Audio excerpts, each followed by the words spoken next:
Buddha's teaching that lasted for 45 years has aimed at ending the suffering. And he has shown the method or the way or the technique of ending suffering, and that is named in the Buddha's words as Dukkha Nirodha Gamani Patipada. And that way was revealed to the world for the first time at his first sermon called Dhammacakkappavattana Sutta, more than 2600 years back. His principle of ending suffering is ending the cause of suffering. He referred to suffering as conditional, conditioned by certain causes. The effect of a cause, suffering. And when the cause is ended, the suffering through ends. As the cause of suffering, he referred to dukkha samudaya, that means the birth of suffering, and the birth of suffering is due to the Buddha's words for tanha. Tanha is thirst, the mental thirst. The basic mental thirst is thirst for pleasure. We want to enjoy life. And that thirst for pleasure has triple nature according to Buddha's first discourse called Dhammacakkappavattana Sutta. One is called Kama Tanha, the other is called Bhava Tanha, the third is called Vibhava Tanha. Kama Tanha is Kama refers to the objects of sensory pleasures. All our sense organs desire for respective objects to be pleased with, to enjoy, and that is called Kama Tanha. Bhava Tanha is different beings have different taste for their own pleasures. Some may like hot food, some may like sweet food, some may like food in between, some may like sour food, like that. Different people have different taste. Even drinks, different people have different taste for their drinks. Some like beer, some like stout, some like vodka, some like whiskey, some like brandy, etc. Taste differs. And wishing or the desire to enjoy what one is attached to or one is pleased with is called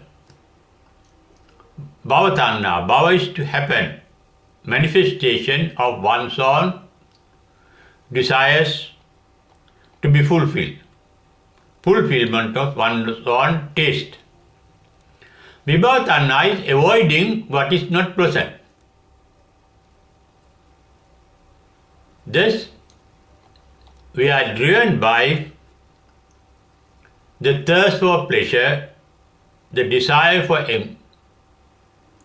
enjoyment of life, the desire to enjoy sensory pleasures. Therefore, we can say desire is the cause of suffering. And that has been explained in Piyavagga of the Dhammapada by different names. Piyato jayati soko. There is suffering due to when things are pleasant. How it happens? When things are pleasant, you get attached to it. But the things pleasant cannot last long. They are bound to decay and die. And even the pleasantness in your own mind may vanishes. What is pleasant for you in your childhood, babyhood is not pleasant to you in the boyhood or girlhood. What is present to you in those ages are not present to you in the youth. We have different tastes. In the mature age, in your old age, and so on. This, not only the objects what are present get changed and vanishes, even the very taste for such objects vanishes in the mind. Therefore, piyato jayati soko. Tanhaya jayati soko. The thirst for pleasure, the thirst for happiness also leads to suffering.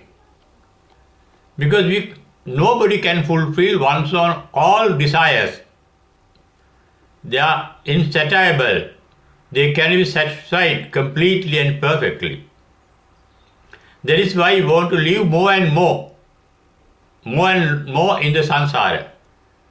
Life after life in the samsara to fulfill our sensory needs. This we suffer throughout the samsara due to our desire for sensory pleasures. The method that the Buddha pointed out is explained in the first sutta as Arya Atangiko Maggo, but in Mahasatipatthana Sutta, Buddha said, Ekayano ayan bhikkhave maggo. There is only one method. Sattanang visuddhya, dukkha domanasang attangamaya, nyayasa adhigamaya, nibbanasa satchikiriyaya. To end suffering and to realize the final bliss of nirvana, there is only one method. What is that method? Satipatthana, awareness. In all religions, to achieve the final goal, one has to do certain things, following certain principles or methods or techniques. But in Buddhism, in the Buddhist method, although there are rituals for the ordinary people who are at the beginning of the path, in the real path at the last stages is awareness. It is called Satipatthana. When you become aware, it is not only just awareness, being conscious. Awareness means being conscious. But the consciousness alone is not sufficient to end suffering and to attain the final bliss of nirvana. It must be coupled with intelligence called panya. Panya is normally translated as wisdom. It is wise observation, not mere observation, but wise observation. Although I use the word observation, there is nothing that one is doing in that observation. It happens automatically. Without looking, we can see. Without listening, we can hear. That means our eyes can see, our ears can hear, our noses can smell, our tongues can taste, and now skin can come in contact or touch with different objects. And those sensations are automatic, spontaneous, natural. Nothing is to be done. Similarly, being conscious means being aware. When you are conscious, you are aware. But in Buddhism, you are aware with wisdom, and that is called Sati Sampajanya. Sati means awareness. Pajanya means generated by wisdom. What is the wisdom? It is not knowledge. Knowledge is acquired through reading books, through listening to speeches, to doing things. They are acquired from the external sources. But the wisdom is inborn. It is in you. That is the capacity to be enlightened. That is the capacity to be blissful. That is the capacity to discriminate between what is right and wrong. That is the capacity to see the real nature of things. The real nature of things that we can see everywhere in the universe is named in the Buddha as the universal principle of Tilakkhana, triple nature of the nature. Everything created by this nature is subject to birth, decay and decay and death. Whatever that is generated is subject to degeneration. That is the nature of everything in this particular universe. And that is the realization that the Buddha's first disciple who listened to the Buddha's first sermon called Dhammacakkappavattana arrived at the end of the discourse. Buddha referred to this arrival of the reverend ascetic called Kondanya as the opening of the mental eye to see mental images, mental formations. Asmato Kondanyata Dhammacakkum Uddapadi, that means there arose the capacity for Kondanya or ascetic to see his own mind, to observe his own mind, to be aware of his own mind. Mental objects. Dhamma means mental objects. Objects of the eye are called rupa, objects of the ear are called saddha, sound. Object of the eye, rupa means forms. Object of the nose is called gandha, smells. Object of the tongue is called taste. Object of the skin is called tactile sensation, called pottabba in Pali. Similarly, the object of the mind is called Dhamma. But all objects are mental formations. Mental formation can never last long. Our happiness is a mental formation, it can't last long. It is born to decay and die. Our unhappiness is born to decay and die. All thoughts are born to decay and die. All ideas are born to decay and die. All sensations are born to decay and die. All imaginations are born to decay and die. That is the nature of our mind. And that is the realization that Reverend Kondanya arrived at the end of the Buddha's first discourse called Dhammacakkappavattana Sutta. Buddha said that in this term, Yankincha samudaya dhammang sabbanta nirodhammanti. That means Anya Kondanya realized whatever that appears is subject to disappearance. They appear, they disappear. Whatever that is born is subject to death.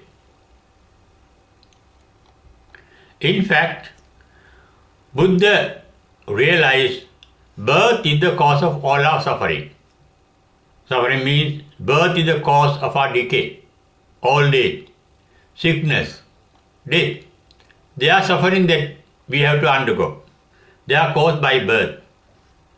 And the birth is caused by desire for happiness, sensual pleasures.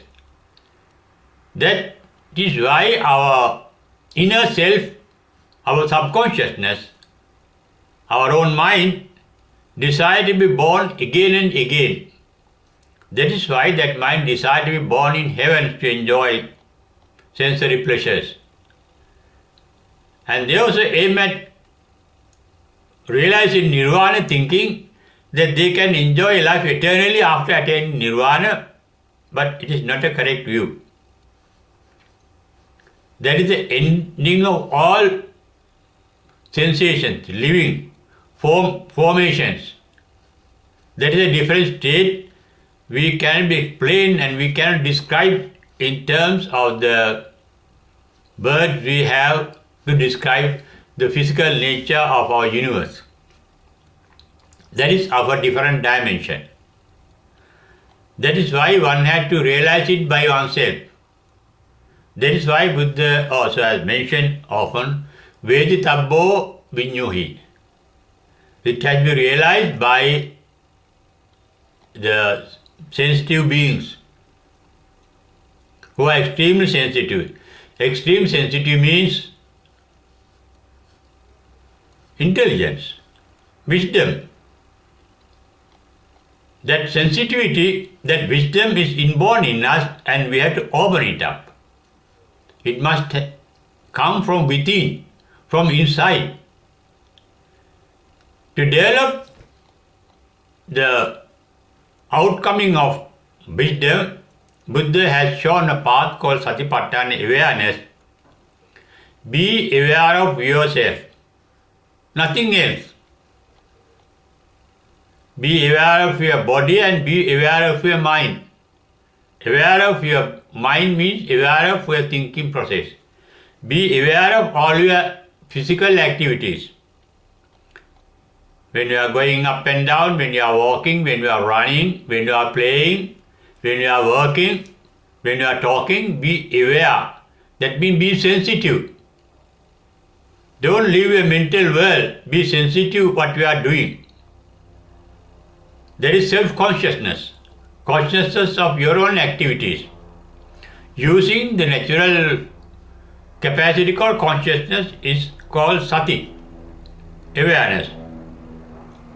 But in sati, there is no mere consciousness, because as I mentioned earlier, the consciousness is coupled with wisdom called panya, that can see the reality of things. What is the reality that one can naturally see?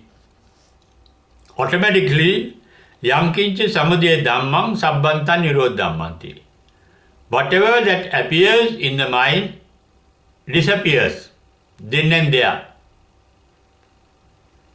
Why are we to be conscious of our own mind? Because the entire world that we experience is within our mind. We can never experience the world outside, because to experience the world outside we have to use our sense organs. Their capacity is very, very limited. Our eyes can't see everything. Our eyes cannot see the atoms with which our body is made. How can it see subatomic particles? And the eye can see distorted things, distorted by the eye. When we see the moon and the sun traveling in the sky, we see them as small plates. But that is not their size. They are much mightier. The sun is much mightier than the earth. Even a jumbo jet flying in high heaven, we can see as a small bird flying. That is not the reality. Our eyes are incapable of knowing the reality. Our ears are incapable of knowing the full reality. They are limited sensation.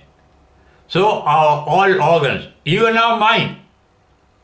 But what we are aware is what the mind has created through sensory experiences.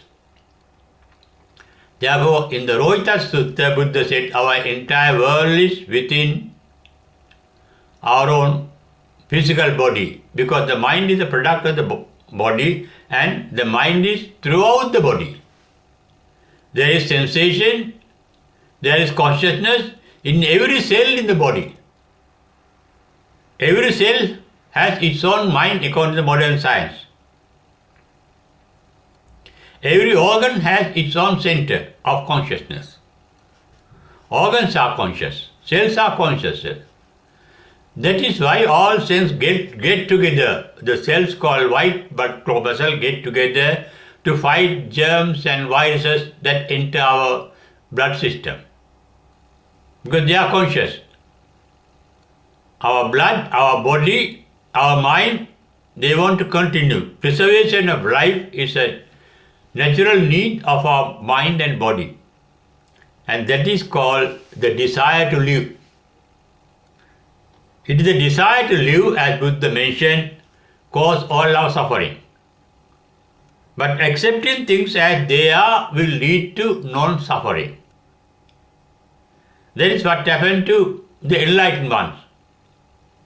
Nothing can disturb them, world sensation. Nothing can make them happier or unhappier. For example, in Alagadupama Sutta, Buddha mentioned that after enlightenment, no praises can delight him or delight him. He just become aware of it.